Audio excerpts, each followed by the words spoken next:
2-3 साल से कोई कागज़ नहीं दे रहे बिकॉज एक कागज़ है ही नहीं है।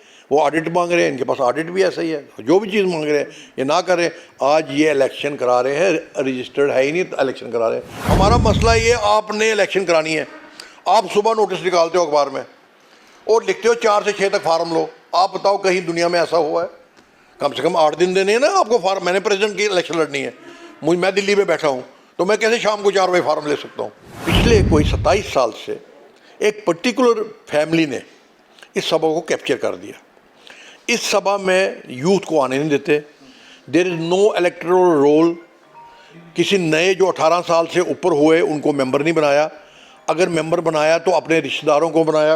मगर अनफॉर्चुनेटली एक बड़ा अजूबा है यहाँ, ये Guinness book of world record में आना चाहिए कि यहाँ आज पिछले 10 साल से कोई कहीं अखबार में एक नोटिस नहीं निकला कि भाई आइए सभा के लिए अपना एनरोलमेंट कीजिए। नमस्कार, व्यूज टुडे में आपका स्वागत है।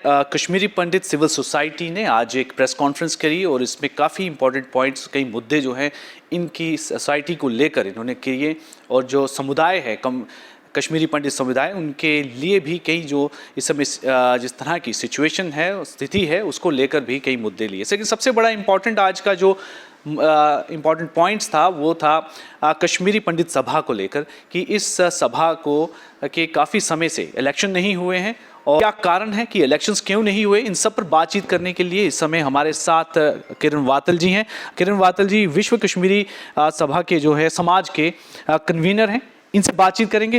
इलेक्शंस नहीं हो रहे, क्या कारण है सर? और भी थोड़ा इसके बारे में नहीं, आपने जो कह रहे, मैंने की प्रेस कॉन्फ्रेंस, मैं part of the press conference था फ्रॉम द, ये हमारी डिफरेंट संस्थाएं हैं, जैसे उनके जो रिप्रेजेंटेटिव थे, बीइंग ए प्रोमिनेंट कश्मीरी पंडित और एक सिविल सोसाइटी जो है उसके माध्यम से हमने प्रेस कॉन्फ्रेंस की।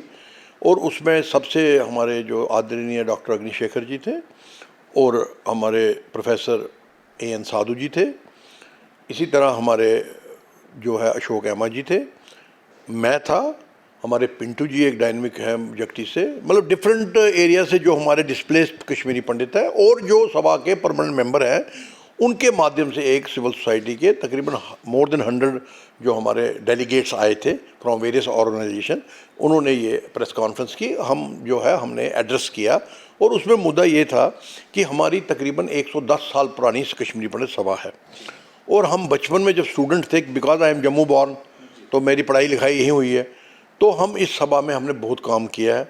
क्यों ना करें, क्योंकि अपने कम्युनिटी का एक हब था, कल्चरल हब, तो हमारे जितने पर्व थे वो सारे यही हम करते थे। और जब उस वक़्त हमारी तादाद कश्मीरी पंडितों की जम्मू प्रोविंस में कम थी, तो ये ओके, कोई भी शिवरात्रि हो, कोई नवरे हो, कुछ जन्माष्टमी हो, और ऐसे प्रोग्राम यहीं पे सारे मिलके करते थे। अब हुआ क्या कि पिछले कोई 27 साल से एक पर्टिकुलर फैमिली ने इस सभा को कैप्चर कर दिया। इस सभा में यूथ को आने नहीं देते। There is no electoral roll. किसी नए जो 18 साल से ऊपर हुए उनको मेंबर नहीं बनाया। अगर मेंबर बनाया तो अपने रिश्तेदारों को बनाया और एक ये प्राइवेट लिमिटेड कंपनी बना के रख दी। अब आप कहोगे वो क्या मतलब होता है? मतलब ये होता है जो आपको पता है, इंडिया डेमोक्रेटिक कंट्री है, इसमें अगर कहीं भी किसी भी संस्था जो रजिस्टर्ड संस्था है उसकी इलेक्शन होनी है, प्रॉपर इलेक्टोरल रोल जो है वो रिवाइज होना है। नए जो 18 साल के बच्चे हैं उनको मौका मिलता है वोट बनाने का, जो गुजर गए हैं इस दुनिया से उनका वोट डिलीट होता है। मगर अनफॉर्चुनेटली एक बड़ा अजूबा है यहाँ, ये Guinness book of world record में आना चाहिए कि यहाँ आज पिछले 10 साल से कोई कहीं अखबार में एक नोटिस नहीं निकला कि भाई आइए सभा के लिए अपना एनरोलमेंट कीजिए। वेयर एज कॉन्स्टिट्यूशन जो कहता है वो कहता है लखनपुर से लेके बनाल तक जो भी कश्मीरी पंडित है वो सभा का मेंबर को बनना है, सभा का मेंबर। और अब उसमें क्या है, यहाँ 700 जब डिस्प्लेस्ड हुए, हमको फोर्सली कश्मीर से निकाला गया, तो 700 मेंबर इन्होंने एक पीरियड में बनाए कि वो मेंबर भी अपनी इलेक्शन में यूज़ करने के लिए उनको, और अब पता लगा पीछे कोई इन्होंने उनको निकाल दिया।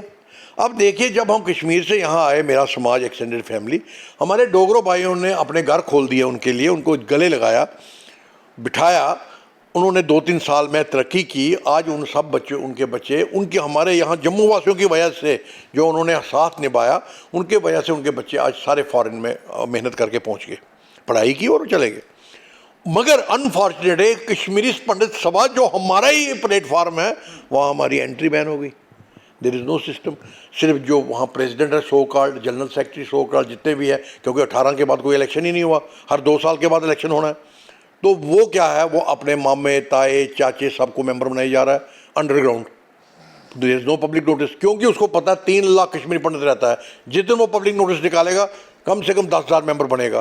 जो अभी तक कितने मेंबर हैं इस सभा के, जो आपको लगता है अभी तक मेंबर है मैक्सिमम, अगर आप देखो लिविंग मेंबर 250-300 से ज़्यादा नहीं है। अब उसने क्या किया, उसका टेन्योर 18 तक था, 18 के बाद उसका टेन्योर खत्म हो गया, उसने 150 रिश्तेदार अपना और बना दिया जो वहाँ रहते हैं, उनके रिश्तेदार बना दिए। मेरा बच्चा मेंबर नहीं है, मैं जम्मू बॉर्न हूँ, मेरी बेटियाँ मेंबर नहीं है सभा की, मगर उनके बच्चे सबके मेंबर हैं। How come? लेकिन अगर वो इलेक्शन ही नहीं करवा रहे, जितने आप काफ़ी समय से कह रहे हैं, तो वो नए मेंबर बनाने से उनको क्या फ़ायदा हो रहा है? जब इलेक्शन कराएगा उस वक्त वो मेंबर वोट डालेंगे तो वो फिर जीत जाएगा। 27 साल से कब्जा किया, इमेजिन, और यूथ बेचारा सब जो वो है बाहर।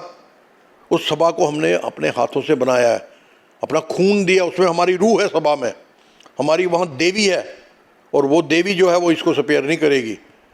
उसने वो किया है, वहाँ बड़े बड़े नंदलाल सप्रू रहा है प्रेसिडेंट, प्रेमनाथ कोल रहा है प्रेसिडेंट, बीके नेहरू जो गवर्नर था वो रहा है प्रेसिडेंट। 110 साल की हिस्ट्री है। इन्होंने चंद लोगों ने मिलकर उसको एक छोटा सा हब बना दिया, और उस हब में ये क्या कर रहे हैं, ओमिशन एंड कमीशन कर रहे हैं। अब जो रजिस्टर ऑफ सोसाइटी है, ये रजिस्टर्ड ऑर्गेनाइजेशन है, वो 2019 से इनको कह रही है, आओ ये अब यूटी बन गई, अब रजिस्ट्रेशन कराओ, री रजिस्ट्रेशन। ये 2-3 साल से कोई कागज़ नहीं दे रही, बिकॉज एक कागज़ है ही नहीं। वो ऑडिट मांग रहे हैं, इनके पास ऑडिट भी ऐसा ही है, जो भी चीज़ मांग रहे हैं ये ना करें। आज ये इलेक्शन करा रहे हैं, रजिस्टर्ड है ही नहीं, इलेक्शन करा रहे हैं। वो कौन से, वो मैंने आपको प्रेस रिलीज़ दी है, उनके RTA लगाई थी हमने, ये एक उसमें सारा जवाब आ गया है उनकी तरफ से, क्या है, ये इलेक्शन वैलिड ही नहीं है, ये जो मर्जी एक्टिविटी कराएं। तो इससे पहले जब ये पूरी तरह से फंक्शनल थी, किस तरह के वेलफेयर के काम इस सभा द्वारा होते थे? वेलफेयर था, इधर बात कल्चर था, सोशल था, दुख सुख, किसी की डेथ होती है उसके घर कोई नहीं है, यहाँ से 10 बंदों की टीम जाती थी, सारा संस्कार उसका कराते थे। कोई गरीब है, उसकी लड़की की शादी करनी है, वो करते थे। इस टाइप के काम थे। वो काम सारे बंद हो गए हैं, वो सारे काम बंद हो गए हैं। सिर्फ कुछ चंद दुकानें इन्होंने किराए पे दी हैं, उनसे किराया भी क्या ले रहे हैं क्या नहीं ले रहे हैं वो थोड़ा, और ये ATG में ला के इन्होंने बाहर से पैसे आते हैं इनको। अब इनको लोन लग गया उन पैसों का, ये कहते हैं हम ही रहे, कोई बाहर से ना आए। आप मुझे बताओ, जब 3 लाख है, आप अखबार में नोटिस निकालो, जाओ मेंबर बनो, क्यों नहीं निकालते हो? आप क्या रीज़न है? क्या चीज़ आपको रोक रही है? कौन सा कॉन्स्टिट्यूशन आपको रोक रहा है नए मेंबर बनाने में? आप बताओ, लेट देम टेल। अगर वो नए मेंबर बनाते हैं तो फिर सारे बंदे मेंबर बन जाएंगे और ये सारे बाहर हो जाएंगे। आप यकीन नहीं करोगे, एक अशोक खर नाम का लड़का बंदा है वहाँ, वो उसको इतनी बेशर्म आदमी है, वो 40 साल से वो एग्जीक्यूटिव मेंबर है, 40 ईयर्स, इमेजिन, और अपने बच्चे मेंबर बना दिए। हमें नहीं पता कब बने, वो अंदर पर्ची निकाली, रसीद काटी, मेंबर बन गया। लेकिन किसी जैसे आपकी दूसरी जो सोसाइटीज़ हैं, जैसे आज आप मिले हैं, तो कहीं कोई लीगल कोई एक्शन लेने के लिए आप आगे कभी गए हैं कोर्ट में इसको लेकर? हमारे जो 2 हैं, एक पिंटू जी और रमेश जी, जो रमेश जी ने ऑलरेडी पैसे 1000 रुपये भर के मेंबर की शिप ली थी, उसका वोटर लिस्ट में नाम ही नहीं है। पिंटू जी को था एग्जीक्यूटिव मेंबर सभा का, टर्म मेंबर, वो इन्होंने 700 बंदे निकाल दिए, क्योंकि इनको शक है अगर वो 700 बंदे हम रखते ये दोबारा प्रेसिडेंट नहीं बनता। इसकी इतनी मुखालफत शुरू हो गई है। तो फिर हम जो भी है कोर्ट में वो गए थे, तो उन्होंने कोर्ट में स्टे हो गया कि हाँ, बट वो स्टे के बाद नेक्स्ट ये हुआ कि भाई ये 2 बंदों को, सिंस ये वोटर लिस्ट में नाम नहीं है, इनका स्टैंड नहीं बनता, ये केस कर सकते। ये कौन सा कानून है? ये कौन सा इंसाफ है? अगर मैं मेंबर नहीं भी हूँ, बरादरी का तो हूँ ना, मैं यही तो कह रहा हूँ, मुझे बरादरी का मेंबर होने के बावजूद मैं एग्जीक्यूटिव कमेटी में मेंबर हूँ, आज मेरा वोटर लिस्ट में नाम क्यों नहीं है? ठीक है ना? अब मैं वही कह रहा हूँ कि ये इसमें बहुत बड़ी गेम है। जो बंदे इसमें इन्वॉल्व हैं, चाहे वो किसी भी एडमिनिस्ट्रेशन के हैं, कहीं के भी हैं, उनको हम टकरेंगे जब यहाँ इलेक्शन होंगी। समाज सारा इकट्ठा हो गया है, जो किसी पॉलिटिकल पार्टी का बंदा उसको सपोर्ट कर रहा है या किसी संस्था का बंदा सपोर्ट कर रहा है, वो उसको हम कम्युनिटी के आगे, कश्मीरी कम्युनिटी उसको नहीं छोड़ने वाली। अब हमें सारी रिपोर्ट पता लग गई है, कौन किस बंदे को क्या इन्फ्लुएंस करके वो उनको जो कह रहे हैं उनका स्टैंड नहीं है, वो नहीं लड़का लेके हमारा मसला ये, आपने इलेक्शन करानी है, आप सुबह नोटिस निकालते हो अखबार में और लिखते हो 4 से 6 तक फार्म लो। आप बताओ कहीं दुनिया में ऐसा हुआ है? कम से कम 8 दिन देने हैं ना आपको फार्म। मैंने प्रेसिडेंट की इलेक्शन लड़नी है, मैं दिल्ली में बैठा हूँ, तो मैं कैसे शाम को 4 बजे फार्म ले सकता हूँ? 4 से 6 शाम का। ये अकल का अंधा है जो अगर रिटर्निंग अफसर, इसको अकल नहीं है, इसने नोटिस कैसे निकाली 4 से 6? टाइम कि ताकि वो गेम है भाई, तुझे अगला जनरल सेक्रेटरी मैं बना दूंगा, तो मुझे प्रेसिडेंट बना। ये है वो नूरा कुश्ती होती है ना यार, वही है, नूरा कुश्ती है। डेट इस पे देखिए क्या लिखा है, कल की डेट है। हाँ, अगर ये एक्टिविटी ये करा रहा है, ये अपनी कौम को धोखा दे रहा है, ये इलेक्शन करा ही नहीं सकता।